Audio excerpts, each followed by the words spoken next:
dito guys. Lagay natin dyan. OMG!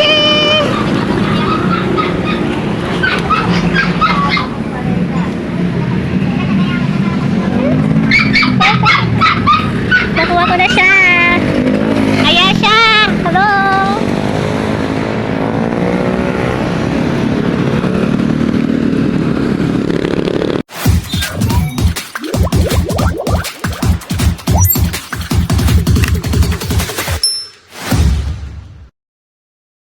Yun nga mga kayami, ito yung nakakuha ng ng pabakas natin sa may cargo Sinanglawan. Ayan, nandito na siya. So, ang nakuha niya is hair color Brazilian. So, ang nangyari na naman, nagdagdag siya ng pera para maging ribbon yung kanyang hair.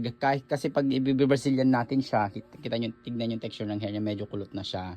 So, ang remedyo nito, riribanin. So, yung nakuha niyang sticker, convert to ribbon siya guys. So, ito yung ating tatrabahuin for today's video. So yun nga guys, tapos na kami sa unang gamot, unang plancha. So mag-apply ako ng neutralizer.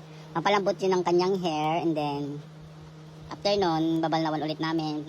Tsaka kami maglagay. Lalagyan ko na siya ng Brazilian guys. Kasi pag di ko ito nilagyan ng Brazilian, medyo ano siya, matigas.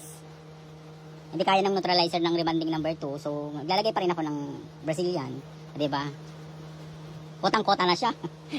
Magpa-Brazilian ulit kami. So gusto yung Brazilian niya magiging riban. Di ba swerte mga nakakuha ng mga bakas natin. Mga kayami, tapos na kami. Ito na yung naging result ng buhok ni Terry. Ayan na siya guys. Kita nyo naman. Kasi pag Brazilian lang hindi ko siya mauunat. So ang ginawa namin, nagdagdag na lang siya. And then, Brazilian ko pa rin siya. Para kasi dry na siya. May mga, tignan nyo na medyo nagbabrown yung kanyang hair. Ayan. So, ito na si Terry ngayon. Flat na flat. So, yun lang guys. Bye. Nagbabae yun. Babae yarn.